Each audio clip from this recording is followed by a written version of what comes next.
tried to go hiking in the woods outside of town once.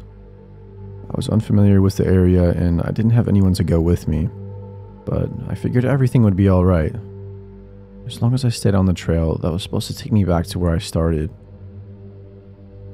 I also didn't plan on camping in the woods overnight, so my pack was light and I didn't carry much with me.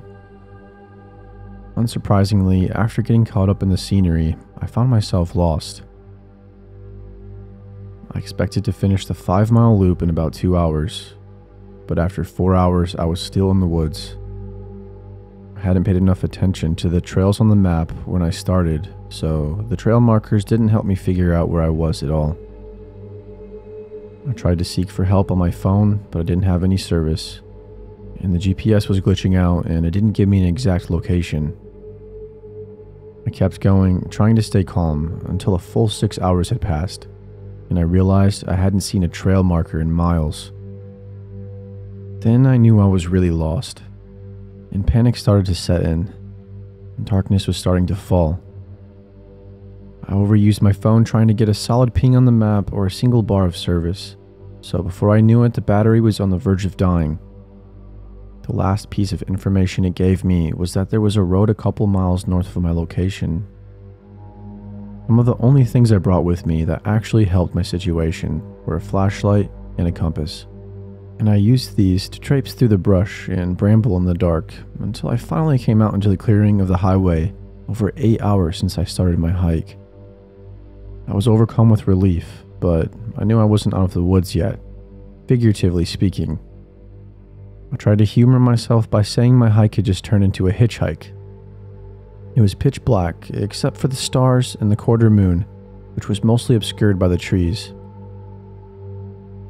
It took 10 minutes before the first car came down the desolate 2-lane highway, but despite my thumb sticking out, they drove right past me. Another 10 minutes later, a truck came past, and they thankfully stopped. It was a beat-up old pickup, driven by a crusty country bumpkin, but I was glad just to see another face. He asked me where I was going, and I told him to take me back to the trailhead. He agreed, and I climbed in. One of the first things I noticed was the shotgun sticking out from the cushions of the driver's seat, but I didn't worry about it too much, as I figured most people who lived in the area were always armed. Other than that, my biggest worry was the stench of liquor on his breath, which was very clearly compromising his ability to drive. On the way there, we made small talk and traded names. I gave him a fake name, Jack, and he gave me a name, Jonah, which I also suspected was fake. He was a local, and I was a tourist. He worked in a lumber mill, and I worked from home for an advertising company. He had a family, I was single. He was a jack of all trades, and I was new to hiking and had gotten lost. I trusted in him that he knew where we were going, because I had no idea. Everything just looked the same. Just one endless stretch of unlit country road flanked by towering trees. I didn't even question him when we turned down the gravel driveway. It felt like years since I had last been to the trailhead, and I had no idea if the entrance was a paved road, a gravel road, or a dirt road. All of a sudden, Jonah started saying some strange things. "You know," he said, "my family don't have TV or Wi-Fi or any of that stuff. It's kind of hard to find ways of entertaining yourself out here. But sometimes, a whole truckload of fun just falls into your lap." "What do you mean?" I asked, confused, but Jonah paused. In the same moment, we came around a bend of the driveway and my heart jumped into my throat as I saw something that was definitely not the trailhead. Jonah had taken me to his house, which was nothing more than a single wide trailer itself. Inside, there was a light on. As the headlights hit the side of the trailer, a woman and an adolescent child came to the window and pulled open the blinds. Their eyes were sunken in, and their expressions were empty and haunting. "That's my family," said Jonah. "They'll be happy to meet you, after they greet you, of course." A laugh escaped his lips as if he was proud of some awful and corny joke he just made. "What's going on?" I shouted. "Why did you take me here?" Jonah put his truck in park and then turned to me and smiled. You're going to entertain my family for a few days, or as long as you last for." Every alarm on my body went off as I turned around and tried to escape from the truck, but the door refused to open. "That's the good old child lock right there," Jonah said, laughing. I turned around to cuss at him, but instead I found myself staring down the barrel of a shotgun. "You better do as I say, boy," Jonah grumbled quietly. "I just might as well shoot you right now and have my wife throw you in the stew for the next couple of months. Now get out." Jonah stepped out of the driver's seat and ordered me to climb over the console and follow him out. I did as I was told, and then I was commanded to walk toward the house, while Jonah held the shotgun at my back a few feet behind me. I walked as slow as Jonah would allow, as I thought through all my options. I knew that if I entered that house, I was probably as good as dead. So I took my chances. Without warning, I jumped to the left and broke out into a full sprint towards the woods. And seconds later, Jonah fired the shotgun. The sound was deafening, but in the same instant, fiery hot pinpricks of pain shot through my flesh, all over the right side of my body. Behind me, I heard Jonah swearing. "Goddamn birdshot, you lucky bastard." I kept running despite the pain, knowing I had to get away as far as possible before considering any other part of my situation, whether I bled out and got even more lost. Adrenaline kept me going for several minutes until the pain and exhaustion forced me to stop and take a look at what just happened to me. My luck was incredible. If that psycho wasn't drunk and slow, he would have hit me much sooner and much closer, and probably wouldn't have missed me as much. Also, if he had loaded something else into his shotgun, I probably would have been shredded. I kept going through the woods until, by another stroke of luck, I came out onto someone else's property. I knocked on their door and begged them for help.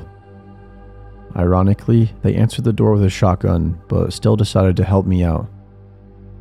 After many more hours of pain and bleeding, I finally made it to a hospital. All of my vital organs were spared, thanks in part to my backpack, but a number of those pellets were embedded deep into my flesh and couldn't even be retrieved. I came pretty close to dying that night, and if I had to spend any more time lost in the woods afterwards, I'm sure I would have. Needless to say, I don't go hiking anymore, and I stick to what I've been good at since high school, which is running track.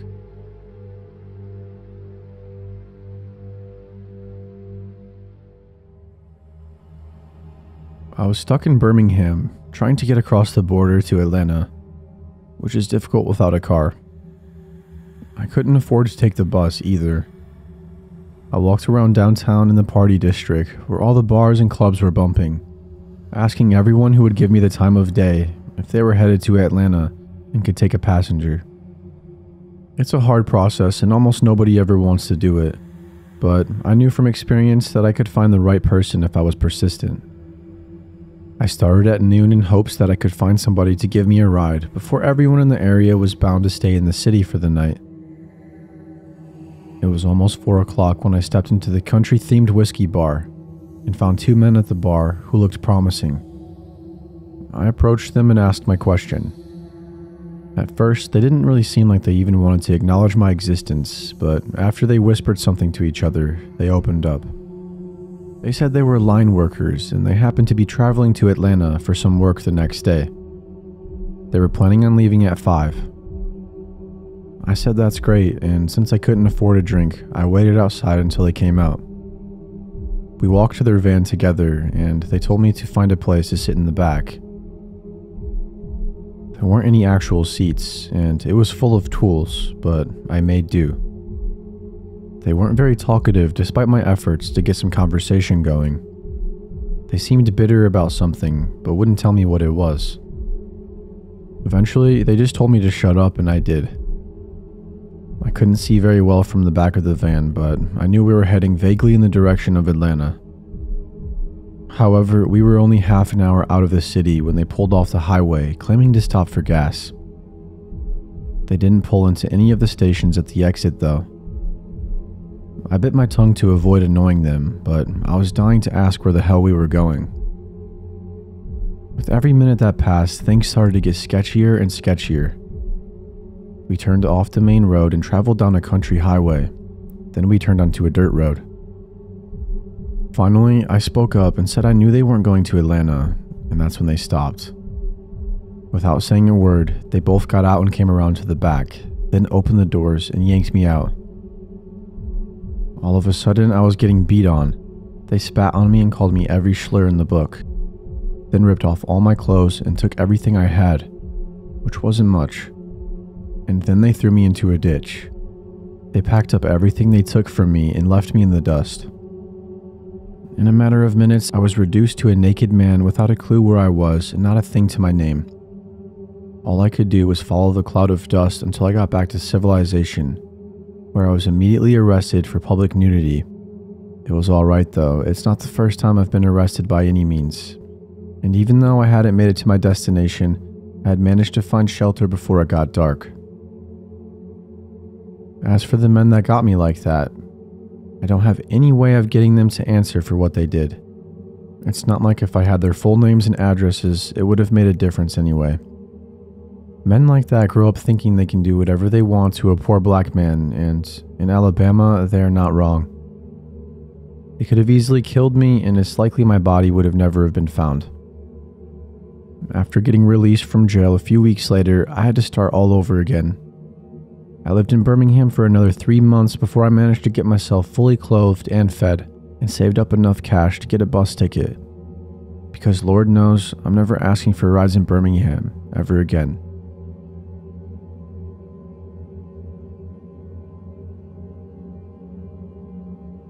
The amounts of horror stories my mother told me about lone women breaking down on the side of the road and being kidnapped encouraged me to get AAA as soon as I started driving.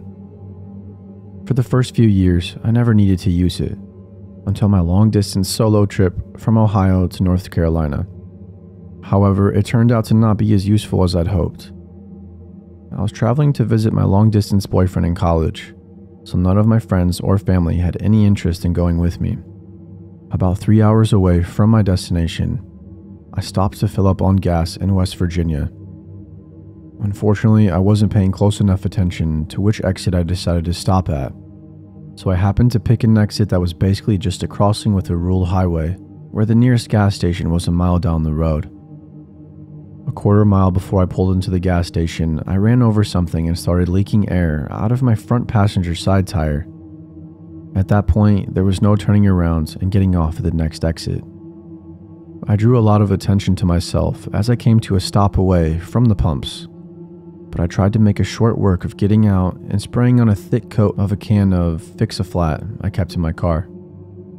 By the time I got to it, however, a lot of air had leaked out of the tire, and the gas station I stopped at was so old and worn out that the only air pump they had was broken. I also didn't have a spare, so it was starting to look like my only option was to call AAA and to see how long it would take them to get there. To my disappointment, they said I was in such a remote area that the nearest truck wouldn't be able to get there to change my tire or tow me away for another 5 hours. And by then, it would be well past dark outside, and I did not want to be stuck there. My next thought was to call my boyfriend and see if I could borrow his spare tire, but the solutions there weren't great either. It would be dark by the time he got to me too, and we'd either have to leave my car in that sketchy gas station overnight or change the tire there in the dark, then drive all the way to Raleigh on a donut. I decided to call him back in a few minutes while I thought about the options. And that's when one of the men hanging around the gas station knocked on my window. He was just the sort of guy anyone would expect to linger at a place like that. Missing teeth, tobacco stains on his lips, saggy, wrinkly skin. I reluctantly rolled down my window and asked what he wanted. "I'm looking to help you out, ma'am," he said. "My brother owns a car shop a few miles up the road. If you give me a ride there, I can talk to him and he'll fix you up and get you back on the road." I really didn't want to let him into my car, but then again, I didn't want to be stuck there for hours with him around the whole time. I offered up some excuses, but he saw through all of them, I think. He knew nobody else was going to help me out for a while, yet that only made me more suspicious of him. I decided to go inside the store and buy some gas on my credit card so he would be aware that I could be tracked there if he decided to do anything. and the whole time I kept a tight grip on the stun gun in my purse. During that time, I considered the best course of action. None of them were good. Staying there out in the open like a sitting duck seemed like it would only bring more bad elements, so I eventually made the decision to tempt fate and give the guy a chance. I kept one hand on the steering wheel and one with my stun gun in case he tried anything as he directed me down the road. On the way, he asked me some very clear red flag questions about where I was from, where I was going, and if anyone expected me.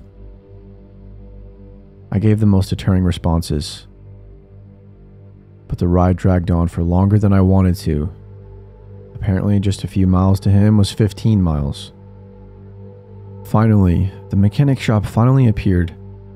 I pulled in and the man got out to talk to the older guy inside the shop who was working on a suspended car. I had half a mind to peel out right then and there, but instead I waited with the windows down and listened to their conversation. As best I could hear it, it went something like this. "That's a good candidate, right?" said the hitchhiker. Suddenly, the mechanic slapped his brother across the face. "Shut up," he shouted, then pulled him in by the collar and pointed across the road. I followed the line and saw what was pretty clearly a black unmarked police cruiser looking right at the shop. "I'm sorry," the hitchhiker yelled. "I forgot." "You forgot?" the mechanic growled. "You forgot me telling you to stop bringing people here. Get her the hell out of here." From there, the conversation turned quiet. A few minutes later, the hitchhiker returned to my car, suddenly in a pissy mood. "He's gonna change your tire now. You got cash?" he asked. I shook my head. "Well, then it's free of charge," he muttered. Then he sauntered off down the road and disappeared to God knows where. The mechanic fixed my car, but other than that, he pretended like I wasn't there. He acted like he was being watched, and after everything I saw, I'm sure he was. After an hour or so, I finally got back on the road and never looked back. I count my lucky stars every time I think about that day. What in the world was I thinking? I don't have the slightest idea why I let that guy into my car. Those guys were clearly bad news, but apparently the cops in the area were on their case. That's the only reason I made it out of there.